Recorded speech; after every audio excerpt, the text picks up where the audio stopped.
Welcome back to the Blue Door Pub Thunderdome for another Bull with Andy Carlson, Minnesota's 87th best daily podcast, or schmodcast, whatever.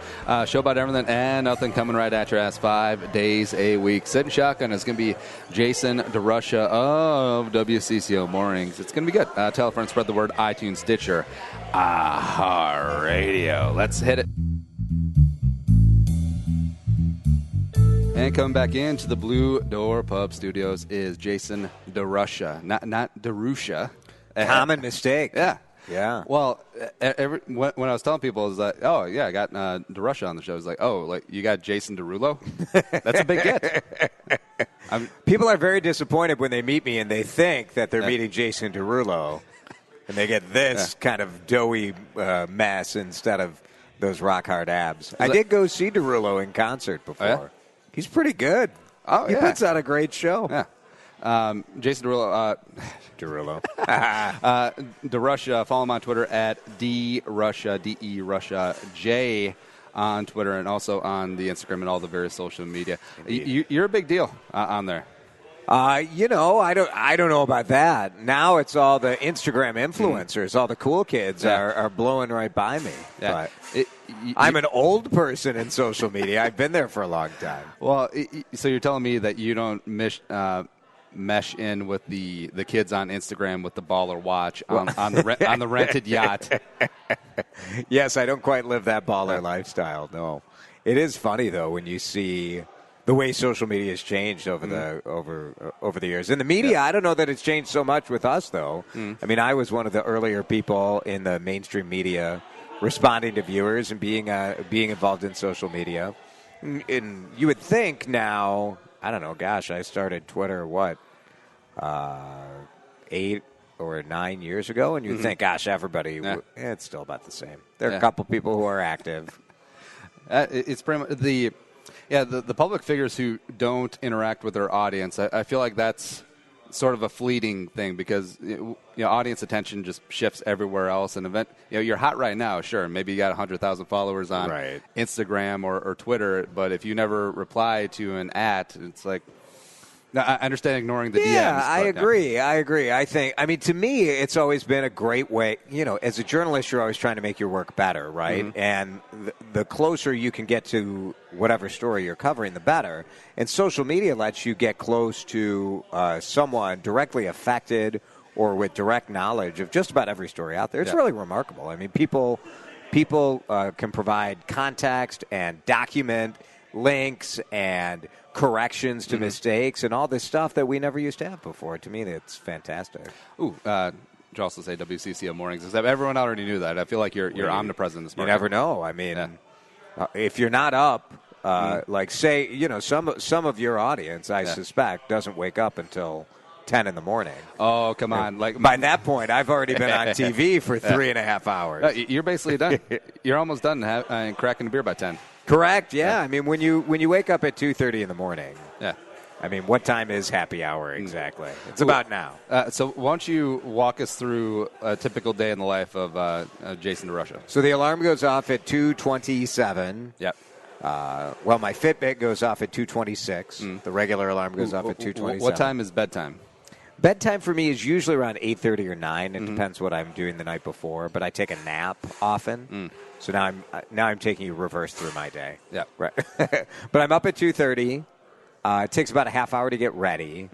I don't have that much hair, so it doesn't take that long for the morning prep. Leave my house at 3, get to work about 3:30. I have then 1 hour from when I walk in the door at CCO TV till the light goes on and the show is on the air at 4:30. So in that hour, I pre-schedule all of our posts that go on the WCCO This Morning Facebook page. So to do that, I, of course, have to go through the whole show. So I'm looking through 2.5 hours worth of scripts and teases and copy. You're the social media manager. I am, yes. Wow. We don't have a web person come in until 5:30. So, gotcha. And she's catching up on stuff from last night and whatever. So for us, it's the joy of that is we have our Facebook page reflects the tone of our show, which is cool. And that is really important, getting in news stories. People wake up, roll over, look at their phone, check at the Facebook, and that's the way to hit them right away. That's always my goal. Like, I want to be in people's feed right when they wake up, and hopefully you have something that makes people say, like, oh, I better turn on the TV. Yeah. Oh, it's the new version of Wake Up with Jason. I'm sure it was very different like 20 plus years ago. Yes. Yeah, it was totally everything's different. Yeah. Everything's different and everything's the same. You know what I mean? Like, it's all the ways we transmit information is different. The attention span of the audience is different. Yeah. But the morning TV, luckily for me anyway, is still – people are time shifting more than ever before. So the 10 o'clock news, the late news, those shows are dealing with some struggles because think of how you watch primetime TV now.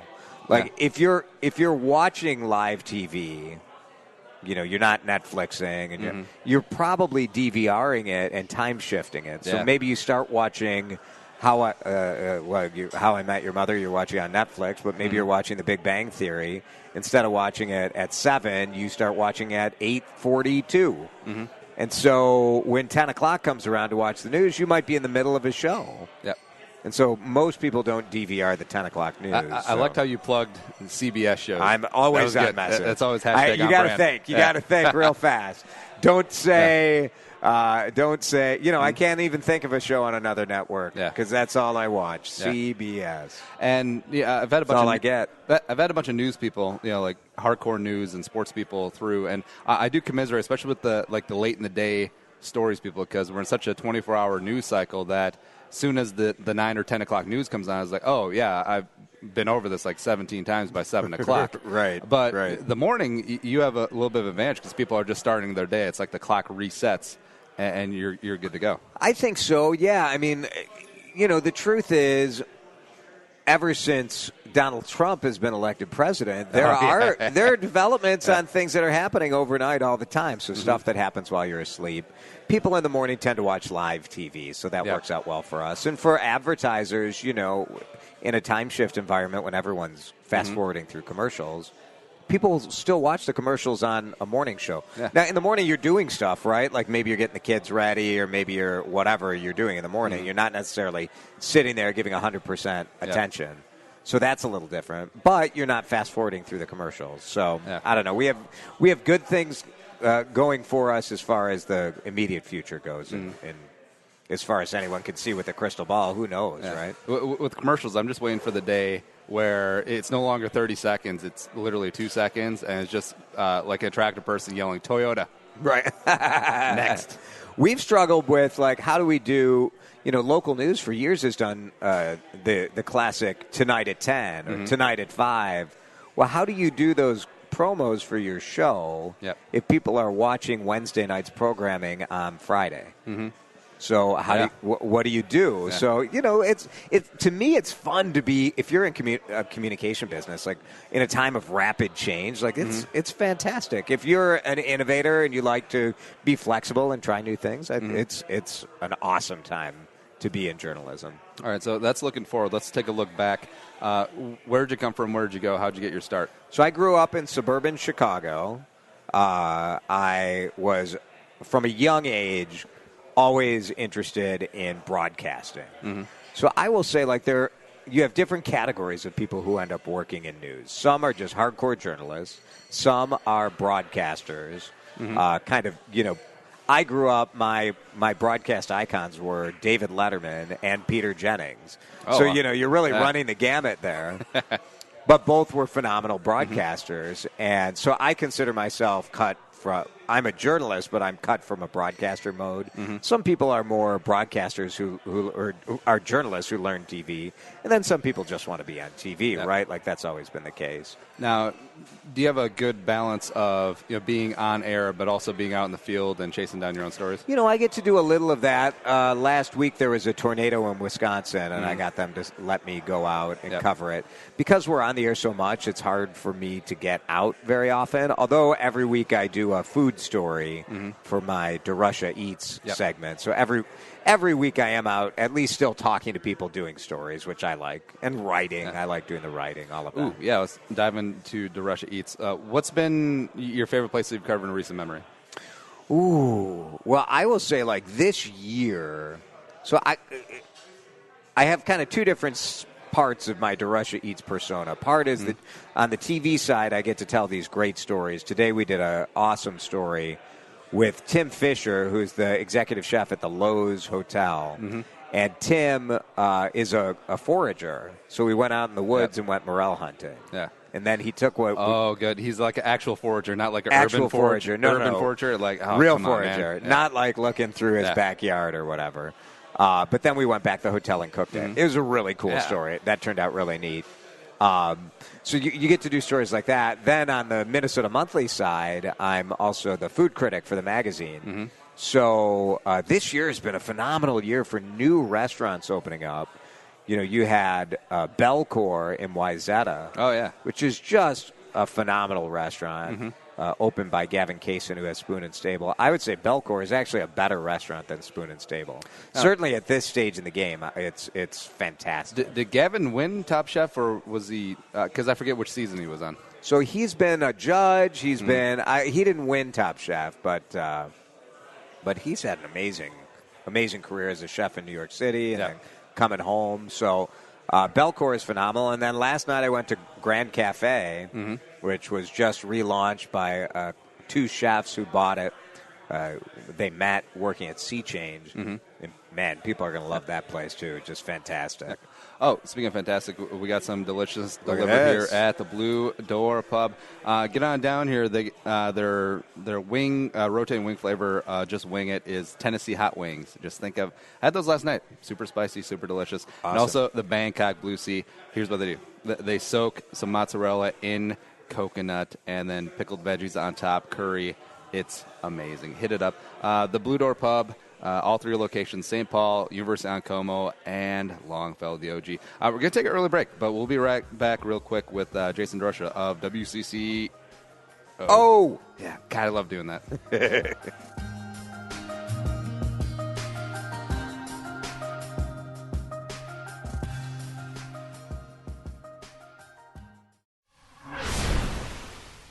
So 2016 sucked for the Vikings, and also for a number of other reasons I heard, but it's okay. 2017 is upon us. Vikings fans, let's get going. All off season, Purple for the Win coming right at you through free agency, the draft, and OTAs and training camp. Here we go. Get the show on 1500 ESPN, Podcast One, and the Podcast One app.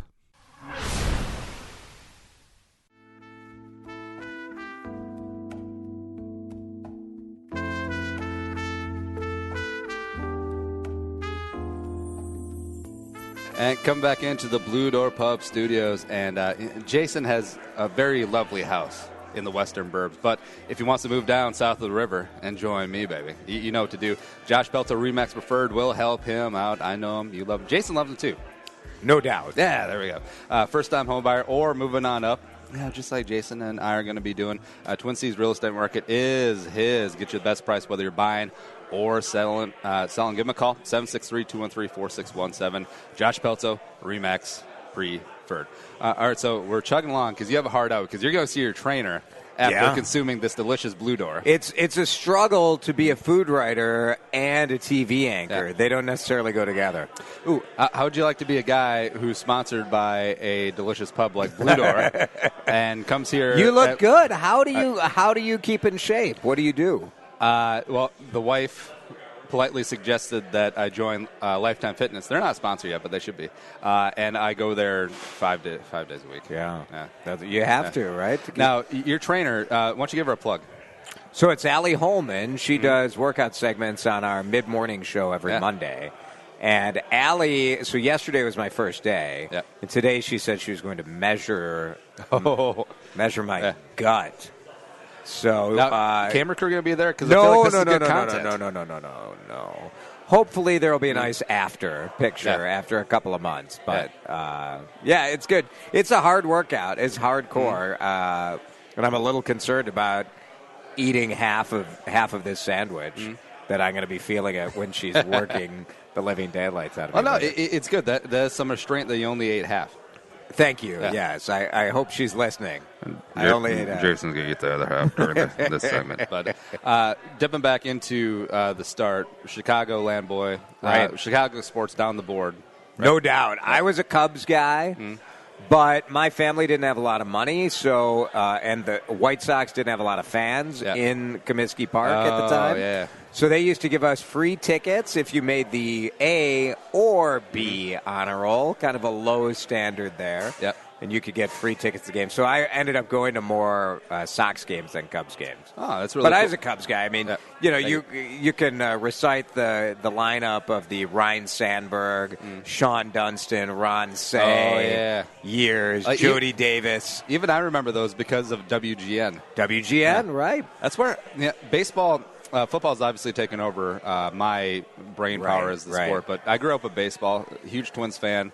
And your choices were pretty much the Cubs or the Atlanta Hawks, right, on TB, or the Atlanta Braves, sorry, on TNT, TBS? TBS, the Superstation. Yeah, the Superstation. It's weird. Those are my teams growing up, the Twins, the Cubs, and the Braves, just because Ted Turner bought a really big satellite dish. Yeah, it's still, I mean, there's still some legacy to that overseas and all around the world.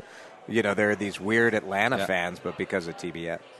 Yeah, and the whole branding thing, I think, is really important. And the Vikings have done that to an extent worldwide. You see, because of the whole Vikings thing and also the Vikings TV show phenomena, they're really trying to make a push into Europe, which I think is cool. It's smart. Well, you look at the Timberwolves. The Timberwolves have, I believe, the one of the largest fan bases in Asia.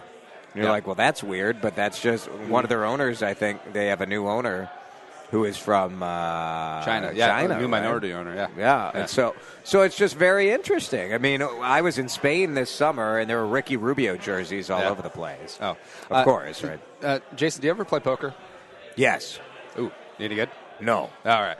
So my favorite thing is when they show televised poker, and especially when it's high roller stuff. It'll be a couple of American entrepreneurs. They'll say what company they work for, and then it'll just be the Asian guys from Macau, and they'll just be Asian businessman. That's right. As their titles. Like that's what I aspire to be. Asian businessman. Yeah, just listed as Asian businessman. It's not bad. I would love to be that also. Yeah. I mean, there are a few things not in my favor for that.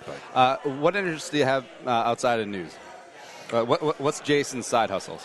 Right. Well, I mean, I have. Mostly all I do is work and dad. Yep. These are my two main things. I love, last year I took up bike riding. I spent a lot of time riding the bike. That's, it's so hard to get away from devices and everything and Twitter and Instagram and whatever. So I do enjoy that time riding through the woods. And now, do you have the phone in like the fanny pack? Or well, now I have there's a little holster that is right on top of the handlebars. Oh, no. Yes, but I use that just for the map because sometimes, I will say we have great bike trails around here, especially in the North Metro, in the Northwest Metro. But when you try coming into Minneapolis, I thought, it'd be nice to take a ride along the Mississippi River. And next thing I knew it, well, put it this way. If I need to kill a guy and hide a body, I've got a spot in northeast Minneapolis that I could go to. Yeah, where am I? What is actually many people do in northeast Minneapolis. What's your favorite route? I love the bike path to the Coon Rapids Dam. So that is a nice one. I went last year I went from St. Paul to Stillwater. And I forget the name of the Gateway Trail, I think is the name of that bike path. Okay. That is a beautiful ride, and that was really fun. I like that a lot. Now, do you have the full get-up? Are you like all Lance Armstrong swagged out? Absolutely not, okay. No. And Kim Johnson, my co-anchor in the morning, does triathlons. Oh, yeah. So Kim has been trying to she's like, you need to get the padded shorts with the butt pad on it. I'm like, I am not getting butt pad shorts. That is not happening. Oh. It's too far. Can't do it. I thought this was going to pay off with, and then I did after my first 3 rides. No, my butt just hurts. That's fine. That's fine. I would rather have that than have. I just can't. I can't bring myself to wear padded spandex. Being a fellow suburban, I have a long-standing beef with the weekend warrior guys who get up in the whole FedEx gear. Yes. And then, also have like the button down, showing off the chest. There's hair. always a lot of chest. Does that help with the aerodynamics? I don't understand. Well, they see like the dirty Frenchman in the Tour de France do it. It's like, here we go. I do not approve. And they always ride on the highway, like. In beautiful downtown Minneapolis where we are now, they have nice wide bike lanes, which is cool. But in the suburbs, not so much because they have very beautiful, well-maintained, taxpayer-paid-for trails that are 6 feet wide. We have great trails. They don't ride on them. My trails, right from my subdivision, I can get to all sorts of different Three Rivers Park District areas and get to the Coombe Rapids Dam. That's pretty good. Except they don't ride on them. I ride on it. I'm not, safety first for me. Road doesn't feel the same as the trail, man. They're both asphalt. Get out of here. Well, sometimes you're trying to get somewhere a little more directly. Maybe you don't want to take the trail. I'm famous for my segues, but I have none here. You were the first on the scene of the 35 collapse. Yeah, it's a day that. Well, I'll never forget it, and there are times that, there are a lot of times that I just go back there. I mentally go back there and think about the people that I met that day, the people I talked to that day, and wonder kind of where they are and how they're doing and what they're up to. But, it was a Wednesday. It was a hot, hot summer day.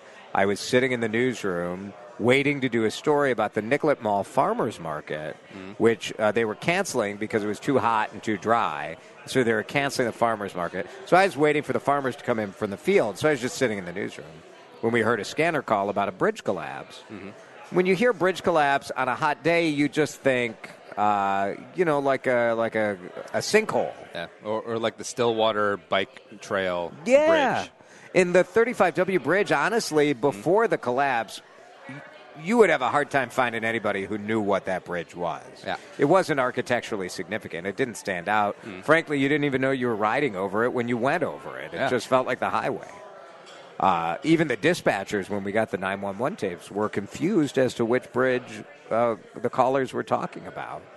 So we show up, and you see people coming up, carrying other people up the hill over by the Red Cross there, by the Mississippi River.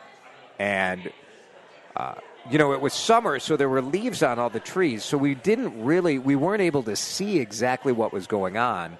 But as I pulled up, we saw the semi-truck on fire and the school bus with the rear door open, which immediately took me back to being a kid doing those fire drills where you had to practice getting out of the bus, right? Yep.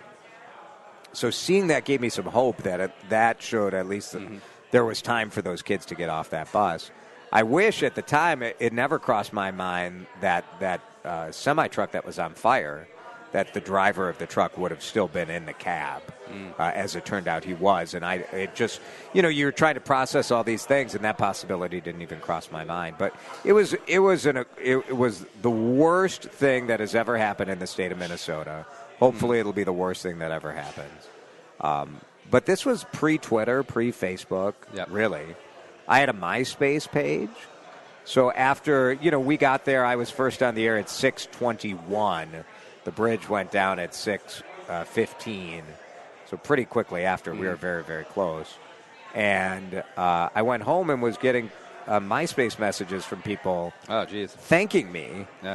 And you look and you're like, thanking me? I did nothing. But the fact that I had been in this town for a little while, I wasn't hysterical. I wasn't trying to make a name for myself. Yep. The fact that I had a couple years' experience in this city, plus plenty of years before here, I think helped me out a lot. Now, initially... But I was emotionally a wreck. Yeah. I kept going back to the site.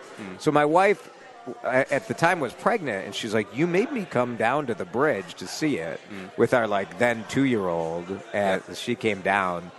But I every day after the bridge collapse on my way to work, went and just stopped and just sat there. Yeah. And today I think I should have gone to therapy. Right. Yeah. No, Like today, I understandable. think we have much more of an understanding about how these traumatic events can affect Yep. first responders and even journalists. And it really profoundly affected me.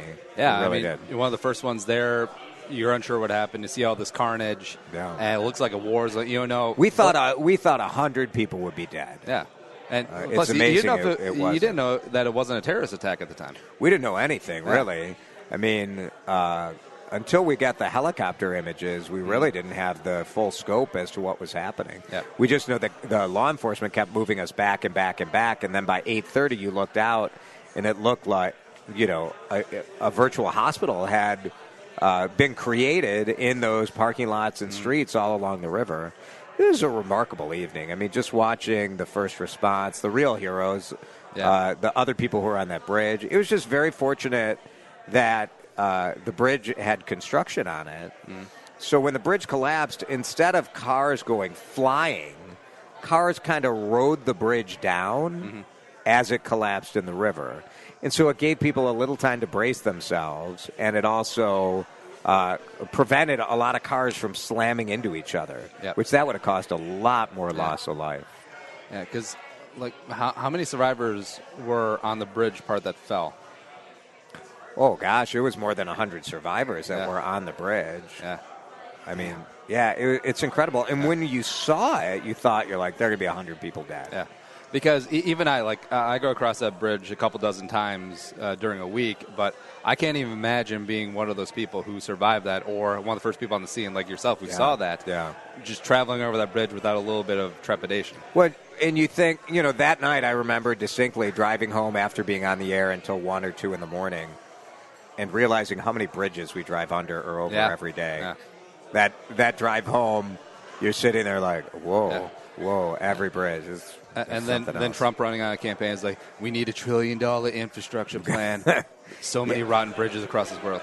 It's a real challenge, right? You can't just snap your fingers and replace a bridge, but we built an interstate highway system in the 50s, and it's time to fix it. It's time to fix it, and nobody can agree how to pay for it, which I understand. It's a lot sexier if you're a politician to go cut a ribbon on an added lane onto a highway as opposed to like a rebuilt bridge deck. Yeah. But it needs to be done. I mean, part of why I at the time when the bridge went down, people were saying, gawkers shouldn't go down there. And I disagree. I thought every Minnesotan should go down there and see what happened to make sure that this never happens in this state again. Yeah, put pressure on your legislature. You got to see it. You got to remember that. You really do. Yeah. Shifting to your favorite story. I mean, the bridge is definitely down there. But what's your favorite? Yeah, our business is so weird that people's worst moment can be our best, right? Yeah. So that for sure. And you get awards and accolades for it, and you feel. It feels weird. It's just weird. But it is a privilege when things go wrong to be able to be that voice to help let people know what's going on. That's pretty cool. Favorite story? Yeah, 70 years from now, 90 years from now, at the DeRusha funeral eulogy, right? What's the story that they're going to have on whatever technology we have at the wake now? Well, I think my years doing the Good Questions segment will go down as my legacy. I did that for 5.5 years. Yep. Though we're approaching a length of time where I haven't been doing it for almost as long as I had been doing it. That was such an amazing segment. I got to do so many cool things. Like, we did a story on what's on top of the IDS building. So that was one of those pinch me moments where you're like, I'm standing on top of the tallest building in Minnesota. And I'm only up here because I do this job and they let me come up and see it. Like, that was pretty cool. We did a story right after President Obama was elected on whether or not the president was black. That was one of my favorite stories because we interviewed 3 different women who were all at least partially African American. So maybe multi-ethnic, maybe 100% African American. All three of them had a different perspective on the answer. Yeah, which was really cool. How many emails did you get after that segment? People weren't as inflamed as they are now. Like the story really laid out how. I mean, to me, the bottom line of that, and of course, Barack Obama has a black father and a Hawaiian mother, I think, right? Yeah. Black and white. He's black and white. But the ultimate answer is if he were standing on the street hailing a cab, what would people say? They'd say, that's a black guy. Like, yep, you're black. Like, that's mostly what race is. It's, you can't necessarily take a blood test or a DNA test and say, yep, this person is this. It's mostly a perception thing, right? It's how people are seen or how they want to be seen. It's just very interesting. Those kind of stories are fun, too. But I think people always wrote, I have been really lucky to do hilarious, funny stories and really, really serious stories. So that's a joy. Who's been your favorite interview so far? Oh, best interview. I wish I had an answer for that. I'm not really sure. When you think of politicians, I mean, Norm Coleman and R.T. Ryback were both great interviews. Al Franken's a harder interview. But he's Stuart Smalley. He's kind of loosening up lately, so he's been a little more fun. I'll always be grateful to Governor Dayton, who is not the best soundbite in the history of the world. But when I was doing Good Question, I brought my oldest son, Seth, just to tour the state capitol. And the governor's PR person knew that I was bringing Seth. So she asked the governor to call on him in a press conference. And the press conference went on way too long, so we started to leave.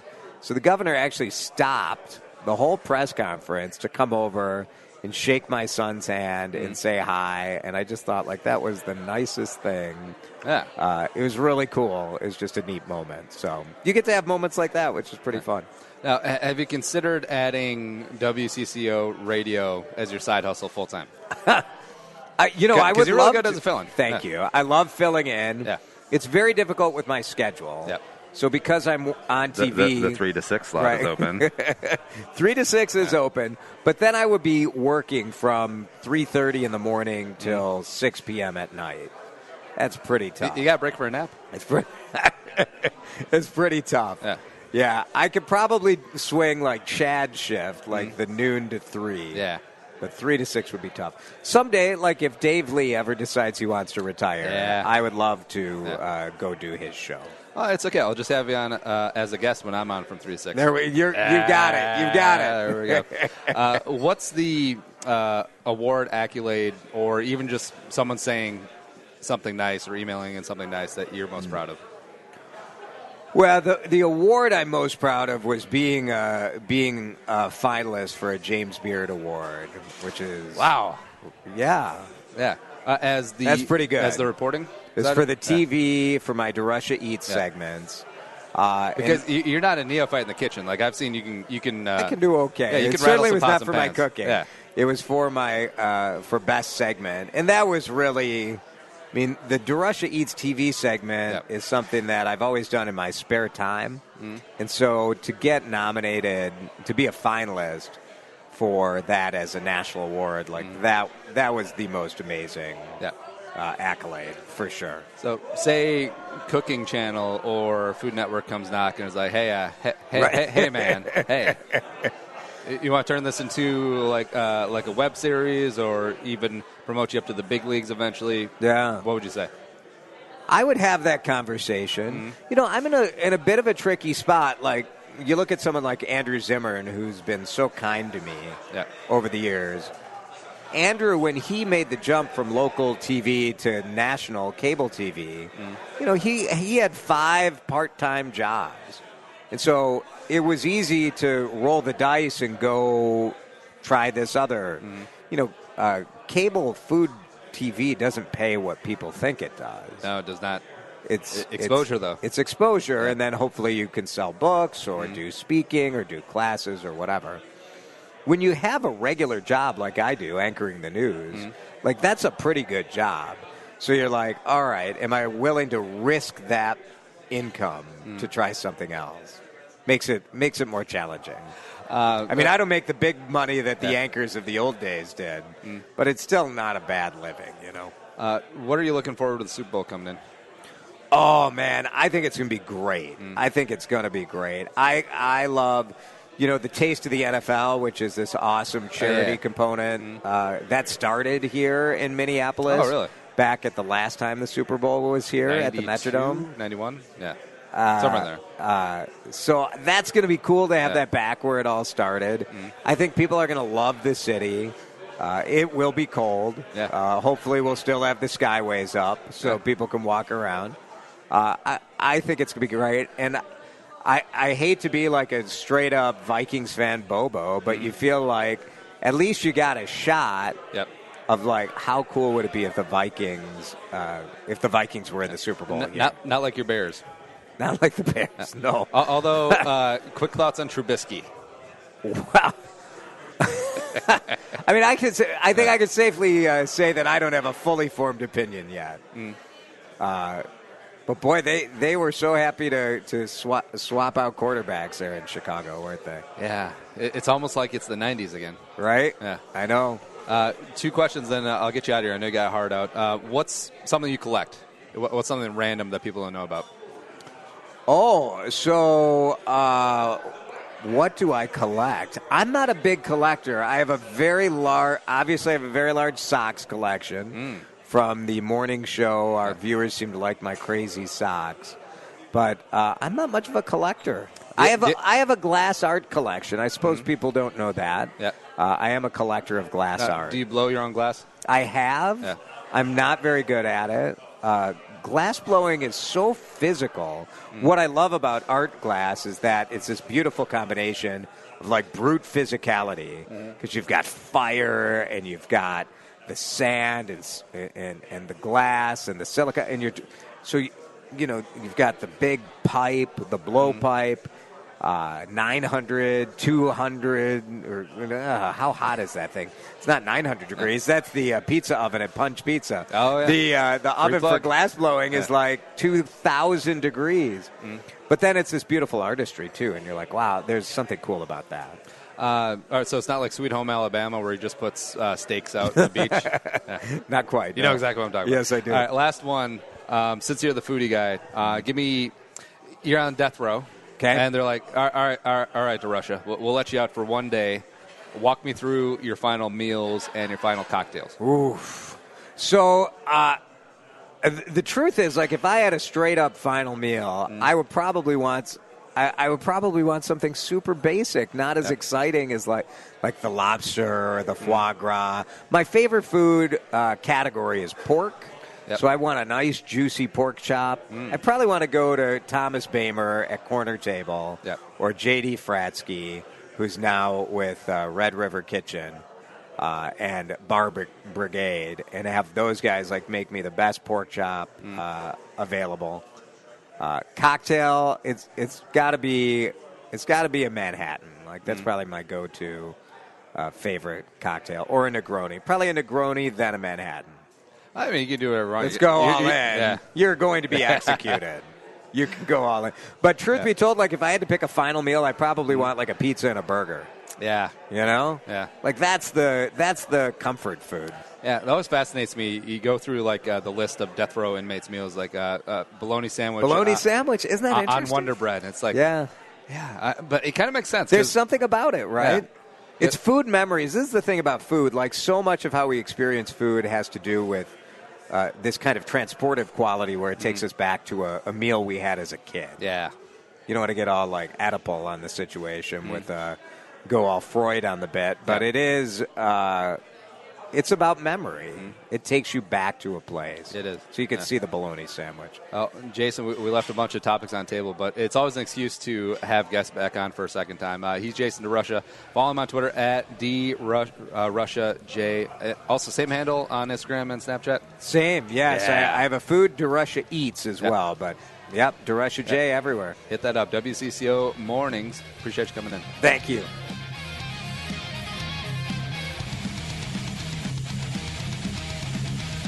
Really fantastic stuff from Jason, and I sort of like the quick conversations where you maybe have like 4 or 5 base topics and then you just let it go, and then it's a really good excuse to get people to come back for a second time. I really enjoy it, and These conversations as well. Really appreciate the feedback. I know that you guys have been, hopefully digging into, or at least saying that you have. And I just like having the cavalcade of guests in from different walks of life. And, yeah, it's pretty interesting. Oh, we got Josh the Roaster, the coffee guy, coming in next Tuesday evening. So that show will be up next Wednesday. And that'll be fun as well. Have a very safe and fun and happy Memorial Day weekend. Don't be idiots out there. Have a good time. But don't, how about, by the way, where do people even get fireworks on Memorial Day? That's what I want to know. Yeah, because there's always some sort of weird fireworks accident on Memorial Day. I don't know why. Hit us up, Stitcher, iTunes, iHeartRadio, and check out Purple for the Win's YouTube channel. We're putting out daily-ish Vikings content. Check it out, and follow me on Twitter, Instagram, Snapchat, all at Andy Carlson Show. And also, here's the big key. Here's the big ask. If you enjoy the show, tell a friend, spread the word, add to the Jerome Homie Army. Thanks, producer Allie Sorensen, for making me not sound so stupid today. But for Jason DeRusha, I'm Andy Carlson saying, Annyeong, sayonara, and bye-bye. We'll talk to you Monday. Maybe Monday, or maybe Tuesday. We'll see.